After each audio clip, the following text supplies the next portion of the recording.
Bonjour à tous et à toutes. Je suis ravie d'être avec vous et je suis ravie de vous donner des clés sur cette question. Comment c'est possible que moi j'ai pu dépenser 201 € aujourd'hui sur cette magnifique coupe de cheveux et des mèches? Et comment c'est possible que toi, ce soit pas possible pour toi? Ou que si, c'est quelque chose qui t'est possible et imaginable. C'est quoi qui fait la différence? Pourquoi il y en a certains qui peuvent le faire et qui le font et d'autres qui ne peuvent pas le faire? Pourquoi parfois si je le fais, du coup je me sens coupable derrière? Pourquoi je peux me sentir mal? Pourquoi certains ont l'air que c'est tout à fait ok, ils en foutent? Il ne se passe rien, ils dépensent 1000 €, 2000 €, 10 000 € sur eux, comme si de rien n'était. Est-ce que ça a un lien avec nos moyens financiers ou pas? Je vous dis que non. Je vais vous expliquer pourquoi. En réalité, qu'est-ce qui se passe en fait? Quand j'achète quelque chose, je l'achète parce que cette chose que j'achète a de la valeur pour moi. Donc en règle générale, je vais mettre de l'argent sur quelque chose qui est important pour moi. Et donc, quand j'achète quelque chose qui est important pour moi, la valeur de cet objet vient impacter la valeur que je mets sur moi-même. Donc, si j'achète par exemple des vêtements pour mes enfants, la valeur des vêtements que j'ai achetés pour mes enfants va m'apporter à moi une valeur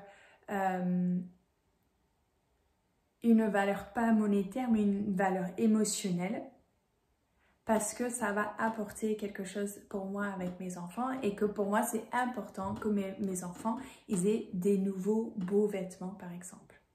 Pas des pantalons tout troués, tu vois. Et que si, par contre, tu vois, en achetant ces vêtements pour mes enfants, ça m'amène du bonheur, de la joie, je suis heureuse d'avoir pu acheter ces beaux vêtements pour mes enfants. Je suis fière de les voir avec leurs nouveaux vêtements.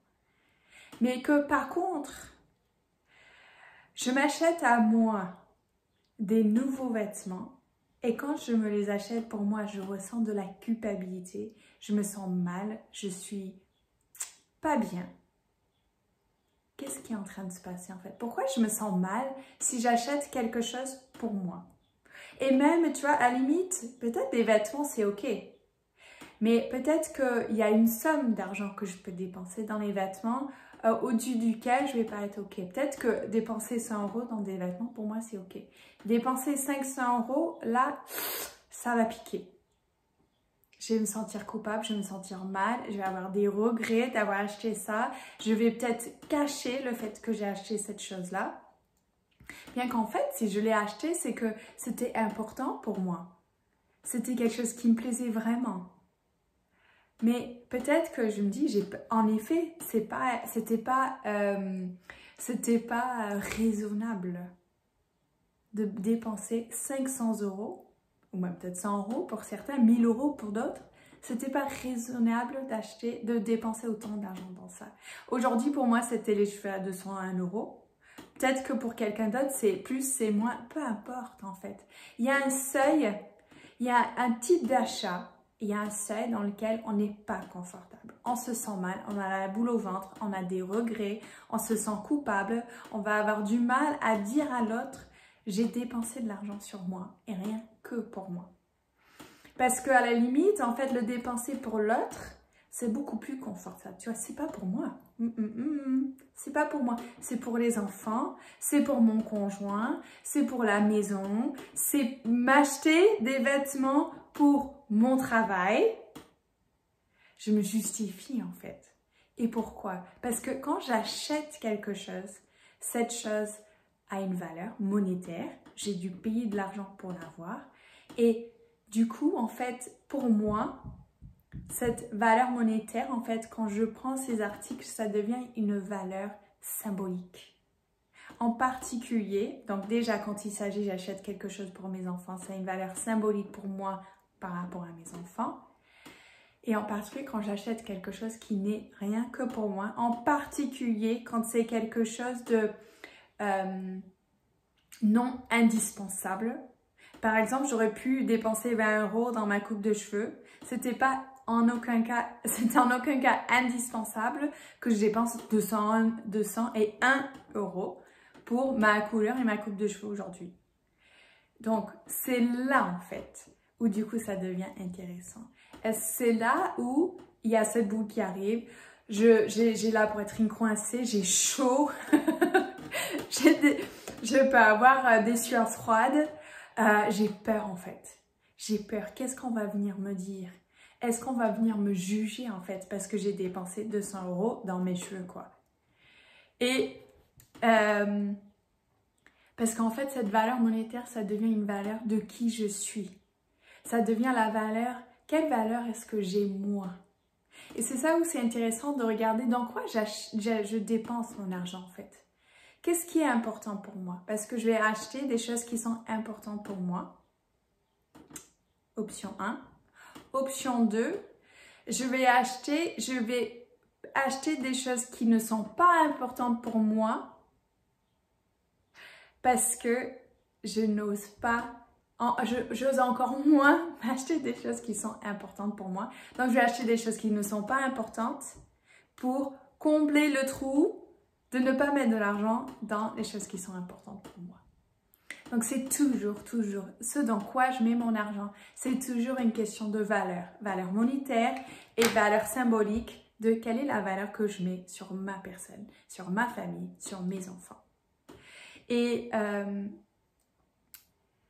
en fait, ce qu'il y a, c'est que, tu vois, avant, dans le passé, je me sentais hyper mal en fait de dépenser 200 € dans mes cheveux. Vraiment, je me sentais hyper mal. C'est pour ça que je sais ce que tu vis en fait, tu vois, face à ça. Je me sentais mal parce que je dépensais de l'argent dans des choses non indispensables. Et je l'ai dépensé sur moi. Et c'était difficile pour moi parce que justement, je ne reconnaissais pas ma valeur. Je me sentais mal de dépenser de l'argent sur moi. Par contre, que mon conjoint dépense de l'argent pour lui, pour s'acheter un vélo VTT à 2000 €,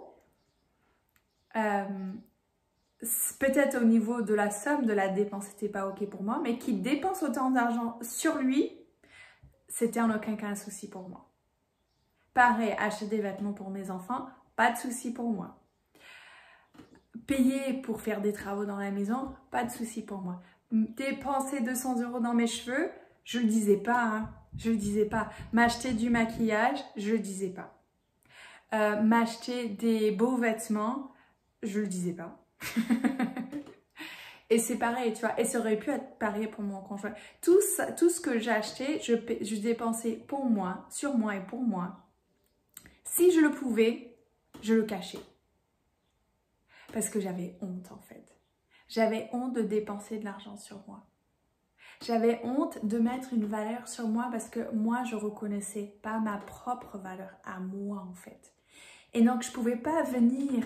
Tu vois, du coup, quand j'avais des beaux cheveux parce que c'est quelque chose d'important pour moi, mais je ne pouvais pas le dire en fait. Et même, j'avais honte de mettre mes beaux vêtements. Je les ai achetés parce que je les adorais, mais je ne les assumais pas en fait. Je ne les assumais pas parce que je m'aimais pas. Parce que je ne connaissais pas ma propre valeur. À l'intérieur de moi, en fait, dans ma petite tête, j'avais une voix qui me disait « Mais tu ne vaux pas ça, en fait. Tu devrais pas, en fait. C'est pas bon ce que tu fais là, tu vois. Tu devrais avoir honte de dépenser autant d'argent sur toi. » Et en fait, tu vois... Du coup, je t'invite vraiment à regarder sur quoi je dépense mon argent. Est-ce que je le dépense dans des choses qui sont réellement importantes pour moi?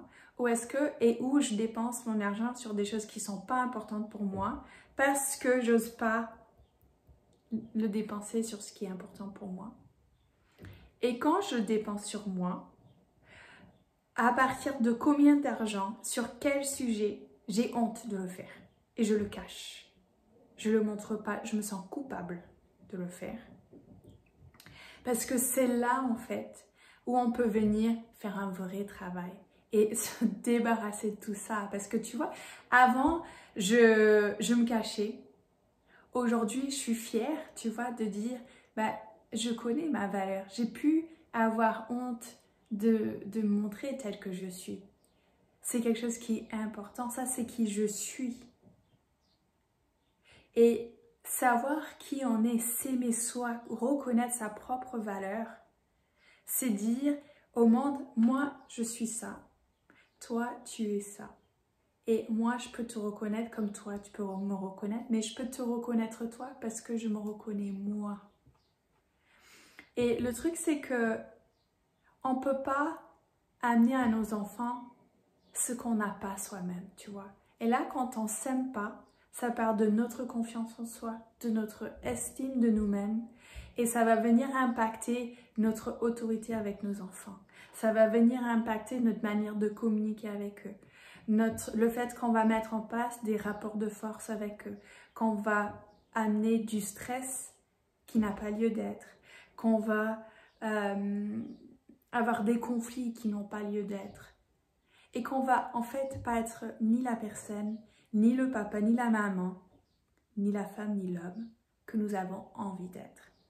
Et c'est trouver cet équilibre en fait entre dépenser de l'argent sur moi, sur ce qui est important pour moi et rien que pour moi, et dépenser de l'argent sur ma famille, sur mes enfants, pour mon conjoint. Trouver cet équilibre-là. Parce que je me reconnais, je ne me mets plus de côté. Je ne me laisse plus passer après tous les autres, tu vois. Ce qui est important pour moi, c'est tout aussi important de ce qui est important pour toi, ce qui est important pour mes enfants, sur ce qui est important pour mon conjoint.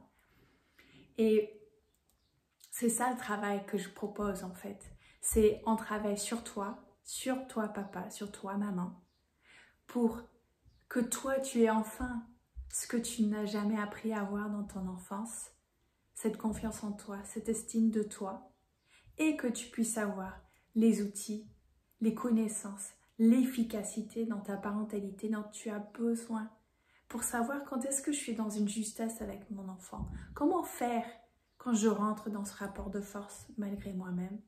Comment avoir une autorité juste? Comment avoir enfin cette confiance en moi qui m'a toujours manqué? Ben, c'est ça qu'on vient voir ensemble. Si toi, tu es prêt ou prête à faire ce pas, ben, qu'est-ce que je suis heureuse de t'y amener avec moi. Et en tout cas, je serais ravie d'avoir ton retour sur cette vidéo, sur les prises de conscience, les réflexions que ça t'a amené. Et tu vois, de savoir comment pour toi, ta manière de reconnaître ou pas ta propre valeur, de t'aimer ou pas toi, tu penses que ça vient t'impacter dans ta parentalité. Avec cette belle question impactante, peut-être un peu piquante aussi. Je te dis à très bientôt et avec tout mon amour, à très vite.